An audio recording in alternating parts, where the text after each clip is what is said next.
Hi, I'm Dan Lagani with Silver Solutions, and welcome to another episode of AgeWise. Our goal with the show, as always, is to make you a little smarter about something you'll need to know as you and your loved ones grow older.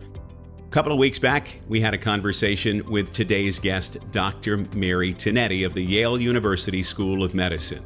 For any of us that have ever had an experience where when you visit a doctor, you feel like they're not listening or you're not doing a good enough job of helping them to understand what you really need, today's conversation is right up your alley. Dr. Tinetti is currently running a national study called Patient Priorities Care, and it is about, at its core, trying to make the connections between what the medical community can provide and what the patient really wants that much closer. So sit back and enjoy this conversation, and we hope, just like every other episode, you walk away with something to make your life better and healthier. Dr. Mary Tinetti, thanks so much for joining us today on AgeWise. Happy to be here. So, Dr. Tinetti, we talked about it a little bit in our introduction of today's show, but what I'd love to hear is, in your own words, what the research you're working on, Patient Priorities Care, is about, and in non-medical terms, if you will. Absolutely. Well, the work began probably around 10 years ago when the John A. Hartford Foundation, which is a foundation that funds work in aligning care for older adults, came to me and said, could you help us with, are you interested in addressing the problem of how older adults get their health care, particularly between primary care and all their specialists? And it was opportune for me because I was at that time starting a new field of investigation called multiple chronic conditions. Almost all research is at the disease level. What's good for the disease? But as a geriatrician who's been taking care of people at that time for 30 years and now for 40 years, is that people don't have one disease, two diseases. The vast majority have three or more diseases, and what's good for the disease may not be good for the patient. The interesting thing is there's a couple of themes that came up in the comments you were making, and one of them was multiple chronic conditions. What's special about that, and how is that missed in most doctor-patient settings or even in most research studies that are going on? And what made you focus on it? Yeah, good question. Well, I'll start with the last one. What made me focus on it was, as a geriatrician, I don't treat their heart disease, I don't treat their lung disease, I don't treat their depression. I have to treat all of them and more. So it was very obvious to me, and any geriatrician and anybody who takes care of older people, that the vast majority, 75% or more of people over the age of 65 have multiple chronic conditions. So it's one of those things that's right in front of our face. We all know it, but we just assume it's inevitable. And healthcare in this country and most around the world grew up very organ-based. So we study all of the diseases in isolation. We have people go into people who focus only on the heart, people who focus only on the kidney. It's how healthcare gets reimbursed. So everything is set up to treat individual diseases for a population that has multiple ones. And it's very often what happens in research is we study the esoteric. The things that are right in front of our face, we ignore. And multiple chronic conditions was one of those. It's just too complex. It's much easier to say, you need this drug for your heart disease than it is to take everything into account. When you look at, in your research, the impediments to success, on both sides, both on the medical community side as well as on the patient side, what are the things that rise up? For example, is with doctors, are they interested but they don't have the time, or are they not interested in addressing the issue? What are you finding so far? Yeah. So let me take a step back before I answer that question and say what our overarching solution is if we're not sure what's going to work with individual people, and when we try to do everything, we cause as much harm as good, and it's treatment burden, and people vary in what matters most to them. What else would you align your care with, except for the individual priorities of older adults? So the first impediment was, well, how do you identify people's health priorities in a way that can inform decision making? So that was really our first step, was develop a way that was really clinically feasible. And second of all is help all these clinicians who knew how to treat their heart but knew how, or their depression, how do you then get them to look through the lens not just of the heart, but how that heart condition may be keeping them from, whether it's playing golf and walking the links, or whatever their priority might be. So that was really the first impediment, is that even if you get people to accept the fact it makes sense to align care with each person's priorities, how do you do that? So we created a way to do that. Then how do you get clinicians to think in a little different way? That remains, I think, a real struggle for us, but I think we're beginning to, I think, get at that problem as well.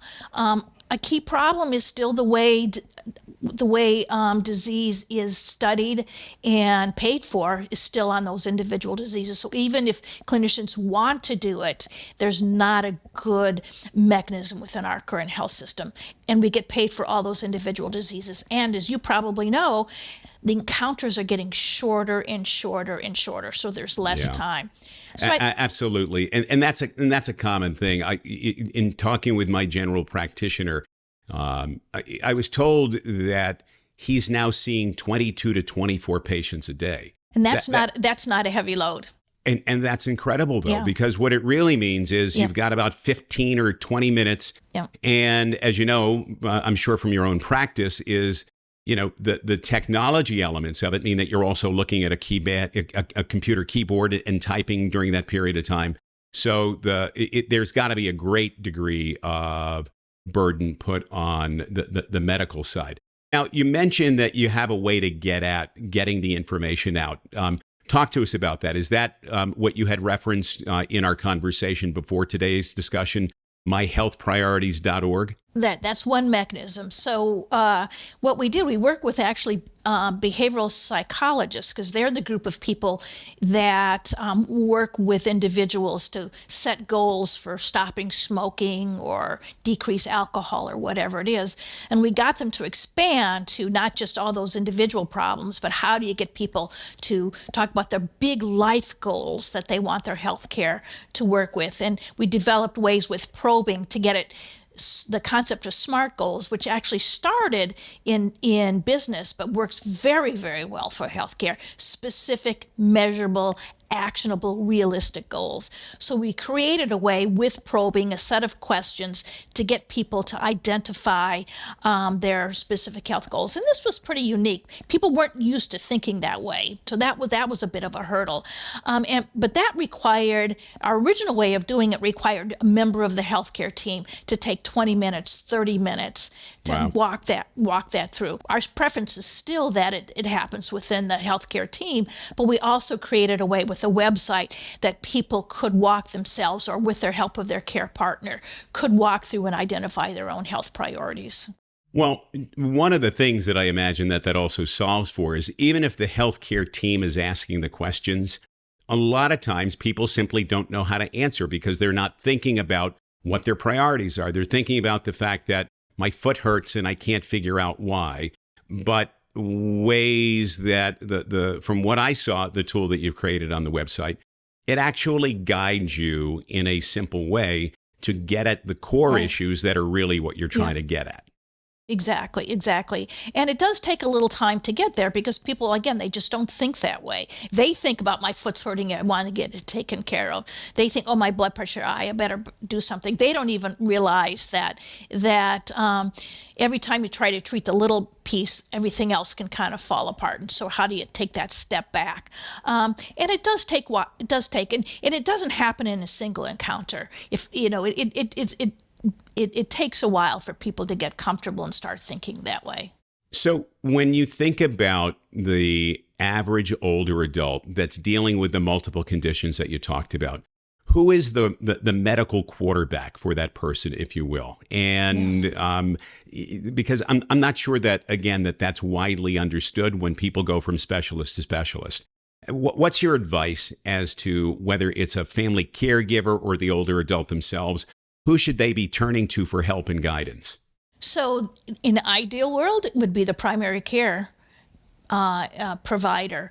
And in the ideal world is the consultants would consult with a primary care provider who would bring it all together. And we live far from an ideal world. So in the reality that we currently have, people have to be their own quarterbacks. Some healthcare systems have what's called a navigator, and a navigator could be the person that could do that. But it probably is the older adult and or the family member.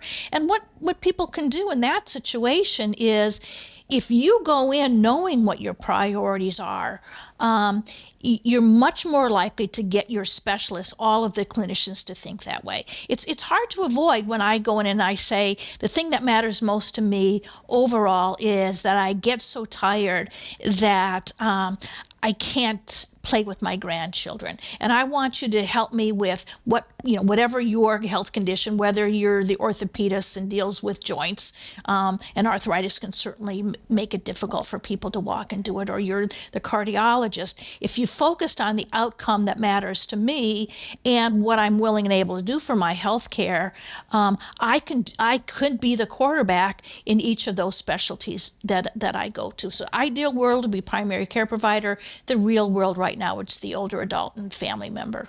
Jump forward, and whether it's 2 years or 5 years, what's your vision for what you would like to see happen when everything from your study takes root and is starting to be acted on by both the medical providers and the patients themselves? What does the world look like? Yeah. Well, I wish 4 years was the time frame. I'll take your 4-year thing. I actually think that one of the things that are going to jumpstart us is artificial intelligence, and healthcare. Is no dirty secret. Is it's been hard for information technology to be helpful in healthcare. We're far behind other areas, but it's finally happening. Artificial intelligence is coming to healthcare, and I think it's ironically going to help this population, and it's because of the complexity.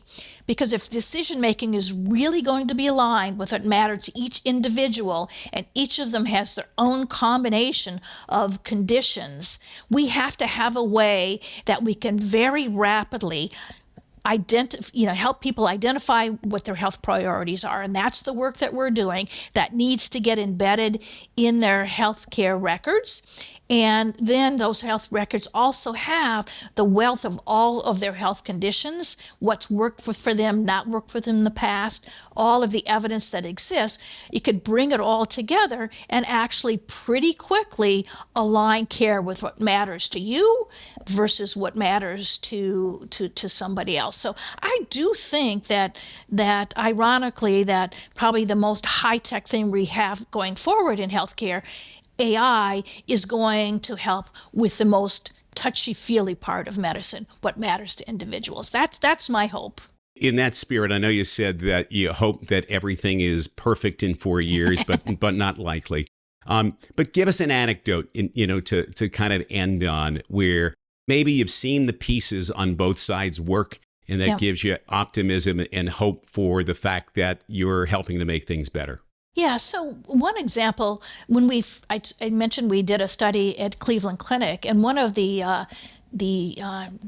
family medicine physicians who worked with us on it, he had never thought it this way. He wasn't particularly invested in it to begin with. By the end of it, he actually became our champion, and he said it completely changed his practice. He said he has a new relationship with his patients that he's never had before. He is now in a different area of medicine, but he's taken what we have done with patient priorities care and has adapted it to his new area of medicine. He said it completely changed everything he did.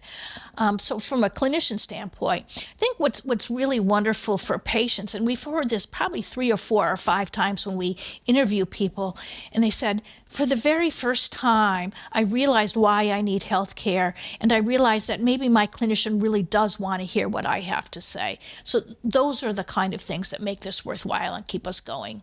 Dr. Mary Tinetti, thank you so much for joining us today on AgeWise and for making us all a little smarter about the things we'll need to know as we get older along with our loved ones. If you like today's episode, please share it with a friend. And if you want to find every back episode, you can go to silversolutions.com and hit the video button, and you'll see all 40 episodes that we've done over the past couple of years. You can also subscribe to AgeWise on the Apple Podcast platform, and you'll get them as soon as they come out. For all of us at Silver Solutions, thank you for being a part of our lives, and stay safe and be wise.